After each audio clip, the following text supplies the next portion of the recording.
ನಮಸ್ಕಾರ ಸ್ನೇಹಿತರೆ, ಹೇಗಿದ್ದೀರಾ? ಎಲ್ಲರೂ ಚೆನ್ನಾಗಿದ್ದೀರಾ ಅಂತ ಭಾವಿಸ್ತಾ ನಾನು ಕೂಡ ತುಂಬ ಚೆನ್ನಾಗಿದ್ದೇನೆ.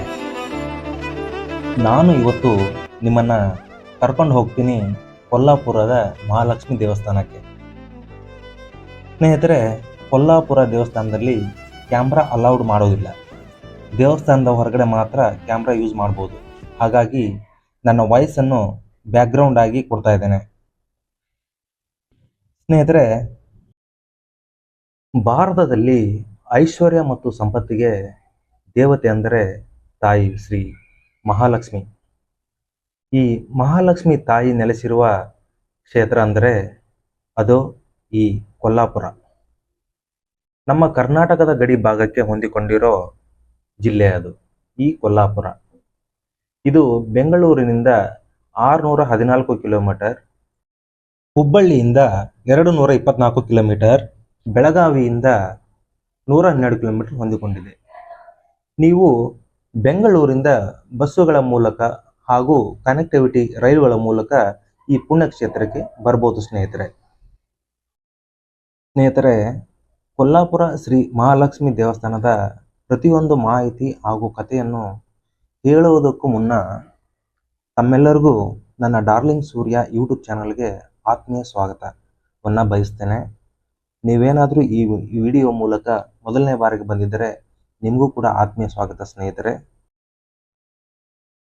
ನಾನು ನಿಮ್ಮ Surya from darling Surya travel blogger.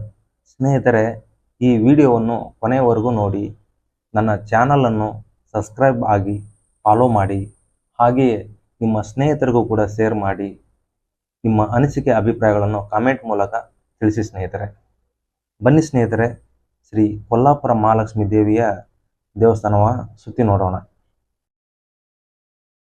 ಸ್ನೇಹಿತರೆ, ಕೊಲ್ಲಾಪುರ ಮಹಾಲಕ್ಷ್ಮಿ ದೇವಸ್ಥಾನಕ್ಕೆ ಬೆಳಗ್ಗೆ ಹಾಗೂ ರಾತ್ರಿ 2 ಬಾರಿ ಹೋಗಿ ವಿಡಿಯೋ ಕವರೇಜ್ ಮಾಡಿದ್ದೇನೆ. ಅಂದರೆ ರಾತ್ರಿಯಲ್ಲೂ ಕೂಡ ಶ್ರೀ ಮಹಾಲಕ್ಷ್ಮಿ ದೇವಸ್ಥಾನ ಲೈಟಿಂಗಲ್ಲಿ ತುಂಬ ಅದ್ಭುತವಾಗಿ ಕಾಣಿಸುತ್ತದೆ.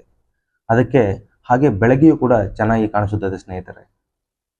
ಹಾಗೆಯೇ ಸ್ನೇಹಿತರೆ, ಭಾರತದಲ್ಲಿರುವಂತಹ 108 ಶಕ್ತಿಪೀಠಗಳಲ್ಲಿ ಒಂದು ಶಕ್ತಿಪೀಠ ಈ ಕೊಲ್ಲಾಪುರ ಮಹಾಲಕ್ಷ್ಮಿ ದೇವಸ್ಥಾನ. ಸ್ನೇಹಿತರೆ, ತಾಯಿ ಮಹಾಲಕ್ಷ್ಮಿ ಶಾಶ್ವತವಾಗಿ ನೆಲೆಸಿರುವ ಒಂದು ಕ್ಷೇತ್ರ ಅಂತ ಹೇಳಿದರೆ ತಪ್ಪಾಗಲಾರದು.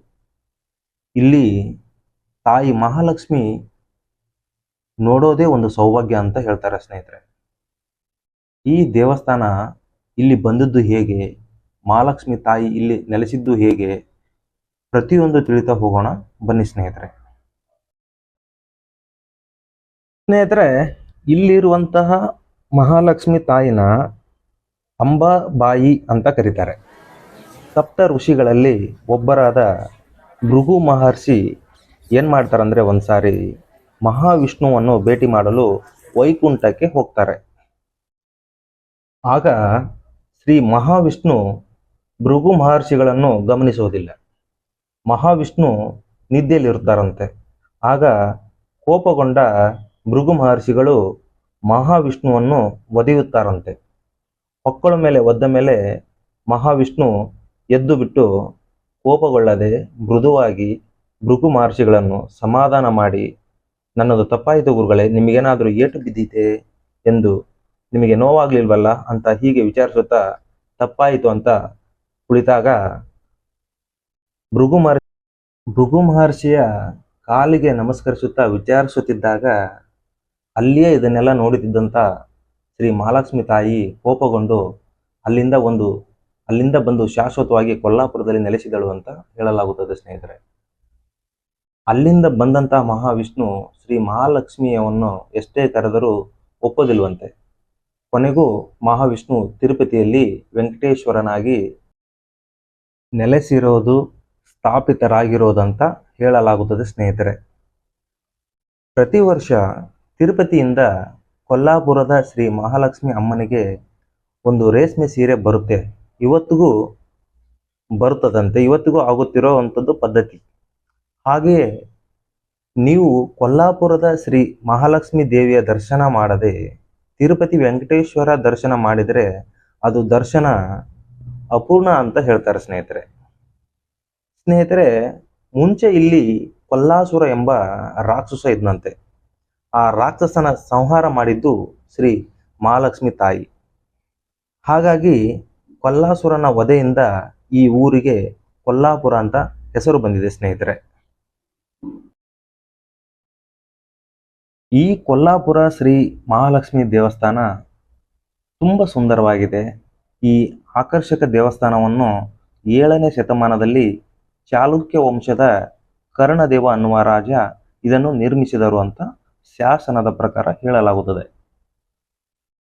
ಪ್ರಳಯ ಕಾಲದಲ್ಲಿ ಶಿವ ಕಾಶಿ ಕ್ಷೇತ್ರವನ್ನು ಕಾಪಾಡಿದ ಹಾಗೆ ತಾಯಿ ಮಹಾಲಕ್ಷ್ಮಿ ತನ್ನ ಕೈಗಳಿಂದ ಕೊಲ್ಲಾಪುರ ಕ್ಷೇತ್ರವನ್ನು ಎತ್ತಿ ಹಿಡಿದು ಕಾಪಾಡಿದಳು ಅಂತಾರೆ. ಆದ್ದರಿಂದ ಈ ಕ್ಷೇತ್ರಕ್ಕೆ ಕರವೀರ ಕ್ಷೇತ್ರ ಅಂತಾನೂ ಕರೀತಾರೆ ಸ್ನೇಹಿತರೆ.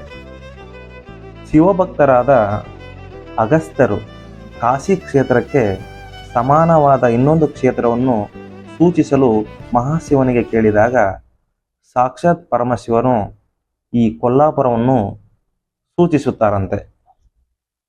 ಯಾಕಂದರೆ ಕೊಲ್ಲಾಪುರದ ಮಹಾಲಕ್ಷ್ಮಿ ದರ್ಶನ ಕಾಶಿ ಕ್ಷೇತ್ರದ ಮಹಾಶಿವನ ದರ್ಶನಕ್ಕೆ ಸಮನಾದದ್ದು ಅಂತ ಶಿವನು ಹೇಳ್ತಾರಂತೆ. ಇಲ್ಲಿ ಮಹಾಲಕ್ಷ್ಮಿಗೆ 5 ಬಾರಿ ಆರತಿಗಳಾಗುತ್ತೆ ಸ್ನೇಹಿತರೆ. ಹಾಗೆಯೇ ಮಠ ಮಧ್ಯಾಹ್ನದಲ್ಲಿ 12 ಗಂಟೆಗೆ ಮಂಗಳ ಆರತಿ ಕೂಡ ನಡೆಯುತ್ತೆ. ಇದೊಂದು ವಿಶೇಷ ಸ್ನೇಹಿತರೆ. ಇಲ್ಲಿ ಸ್ನೇಹಿತರೆ, ದೇವಸ್ಥಾನದ ಗರ್ಭಗುಡಿಯಲ್ಲಿ ಸುಮಾರು 6 ಅಡಿ ಎತ್ತರದ ವೇದಿಕೆ ಇದೆ. ಆ ವೇದಿಕೆಯಲ್ಲಿ 2 ಅಡಿ ಎತ್ತರದ ಪೀಠ, ಆ ಪೀಠದ ಮೇಲೆ 3 ಅಡಿ ಎತ್ತರದ ಅಮ್ಮನ ವಿಗ್ರಹವಿದೆ. ಬಹಳ ಸುಂದರವಾಗಿ ತುಂಬ ಆಕರ್ಷಣೀಯವಾಗುವಂತಹ ವಿಗ್ರಹವಿದೆ ಸ್ನೇಹಿತರೆ. ಈ ವಿಗ್ರಹವನ್ನು ಸ್ನೇಹಿತರೆ ಸುಮಾರು 5 ರಿಂದ 6 ಸಾವಿರ ಪುರಾತನ ವಿಗ್ರಹ ಅಂತ ಹೇಳಲಾಗುತ್ತೆ. ಸುಮಾರು 40 kg ತೂಕ ಇರುವಂಥದ್ದು ಶ್ರೀ ಮಹಾಲಕ್ಷ್ಮಿ ವಿಗ್ರಹ ಸ್ನೇಹಿತರೆ. ಇಲ್ಲಿ ಮಹಾಲಕ್ಷ್ಮಿ ಅಮ್ಮನವರ ದೇವಸ್ಥಾನ ಆವರಣದಲ್ಲಿ ಮಹಿಷಾಸುರ ಮರ್ದಿನಿ ದೇವಸ್ಥಾನವಿದೆ, ವಿಠ್ಠಲ ರುಕ್ಮಿಣಿ ದೇವಸ್ಥಾನವಿದೆ, ಶಿವನ ದೇವಸ್ಥಾನವಿದೆ, ವಿಷ್ಣುವಿನ ದೇವಸ್ಥಾನವಿದೆ, ನವಗ್ರಹ ದೇವಸ್ಥಾನವಿದೆ, ಸೂರ್ಯ ದೇವಸ್ಥಾನ, ಹಾಗೆ ಅಮ್ಮ ತುಳಜಾ ಭವಾನಿ ದೇವಸ್ಥಾನ ಕೂಡ ಇದೆ. ಇದನ್ನೆಲ್ಲ ನಾವು ಇಲ್ಲಿ ನೋಡ್ಬೋದು ಸ್ನೇಹಿತರೆ. ಹಾಗೆಯೇ ಈ ದೇವಸ್ಥಾನದ ಇನ್ನೊಂದು ವಿಶೇಷ ಏನಂದ್ರೆ, ಪ್ರತಿ ವರ್ಷ ಜನವರಿ, ಫೆಬ್ರವರಿ, ನವೆಂಬರ್ನಲ್ಲಿ ಸೂರ್ಯನ ಕಿರಣಗಳು ನೇರವಾಗಿ ಈ ತಾಯಿಯ ಮೇಲೆ ಬೀಳುತ್ತದಂತೆ. ಅದನ್ನು ನೋಡೋಕೆ ತುಂಬ ಚೆನ್ನಾಗಿರುತ್ತೆ ಸ್ನೇಹಿತರೆ. ಇದನ್ನ ಕಿರಣೋತ್ಸವ ಅಂತ ಹಬ್ಬ ಅಂತ ಇಲ್ಲಿ ಆಚರಣೆ ಮಾಡ್ತಾರೆ ಸ್ನೇಹಿತರೆ.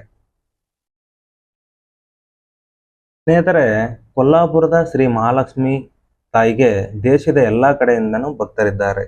ಕರ್ನಾಟಕ, ಆಂಧ್ರ, ಮಹಾರಾಷ್ಟ್ರ ಎಲ್ಲ ಕಡೆಯಿಂದ ಭಕ್ತರು ಬರ್ತಾರೆ ಸ್ನೇಹಿತರೆ. ಈ ತಾಯಿ ಭಕ್ತಿಯಿಂದ, ಪ್ರೀತಿಯಿಂದ ಏನು ಕೇಳಿಕೊಂಡರೂ ಭಕ್ತರ ಮನಸ್ಸಿಗೆ ತುಂಬ ಕರುಣಾಮಯಿ ಅಂತ ಹೇಳ್ತಾರೆ. ನೀವು ಕೂಡ ಈ ತಾಯಿಯ ದರ್ಶನ ಮಾಡಿ ಪುನೀತರಾಗಿ ಅಂತ ನಾನು ಈ ವಿಡಿಯೋ ಮೂಲಕ ಕೇಳ್ಕೊಳ್ತೇನೆ ಸ್ನೇಹಿತರೆ. ಮತ್ತೆ ಮುಂದಿನ ಇನ್ನೊಂದು ವಿಡಿಯೋ ಜೊತೆ ಮತ್ತೆ ನಿಮಗೆ ಸಿಗ್ತೀನಿ. ತುಂಬ ಧನ್ಯವಾದಗಳು ಈ ವಿಡಿಯೋ ಪೂರ್ತಿಯಾಗಿ ನೋಡಿದ್ದಕ್ಕೆ. ಮತ್ತೆ ಇನ್ನೊಂದು ಕಥೆಯೊಂದಿಗೆ ಮತ್ತೆ ನಿಮ್ಮ ಸಂಧಿಸ್ತೀನಿ. ಇಲ್ಲಿವರೆಗೂ ನಮಸ್ಕಾರ. ಆ ತಾಯಿ ಎಲ್ಲರಿಗೂ ಒಳ್ಳೇದು ಮಾಡಲಿ.